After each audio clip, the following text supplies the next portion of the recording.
मध्य प्रदेश सरकार के एक वरिष्ठ मंत्री प्रहलाद पटेल के द्वारा एक सभा में दिया गया बयान राजनीतिक बखेड़ा खड़ा कर रहा है। दरअसल मध्य प्रदेश के राजगढ़ क्षेत्र अंतर्गत मुठालिया में आयोजित एक समारोह के दौरान वरिष्ठ मंत्री प्रहलाद पटेल ने कहा कि सरकार और सरकार के प्रतिनिधि जहां जाते हैं वहां जनता एक टोकरी भर आवेदन उन्हें पकड़ा देती है। ऐसा लगता है जैसे भीख मांगने के लिए लोग इकट्ठे हो गए हैं। सबसे पहले उनका ये बयान सुनिए। समाज से लेने की जो आदत है, अब तो सरकार से भीख मांगने की आदत लोगों की पड़ गई है। नेता आते हैं तो कागज, एक टुकना तो कागज मिलते हैं उनको, मंच पर है माला पहनाएंगे और एक पत्र पकड़ा देंगे। ये अच्छी आदतें नहीं है।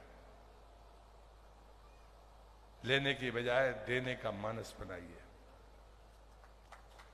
मैं दावे से कहता हूं, आप भी सुखी होंगे और एक संस्कारवान समाज को हम खड़ा करेंगे।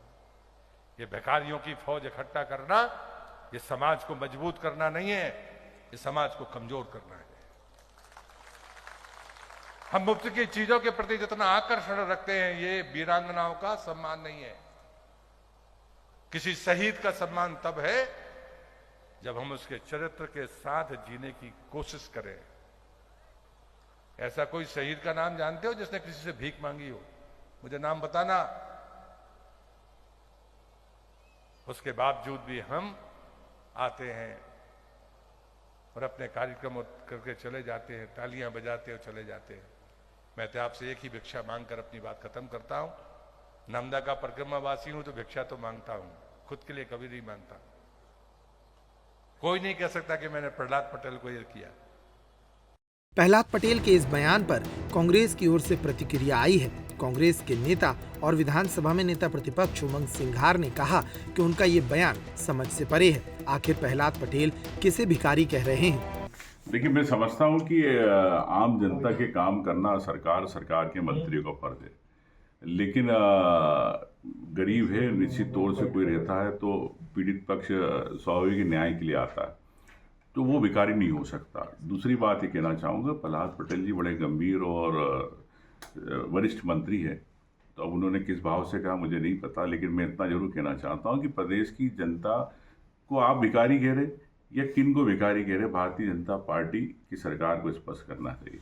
और रही योजनाओं की बात, उन योजनाओं पे हमें फोकस करना चाहिए सरकार को, जिससे सभी वर्गों का, महिला हो, युवा हो, उद्यमी हो, किसान हो, उनका कैसे फायदा हो सके, जब ये प्रदेश आत्मनिर्भर हो सकता है।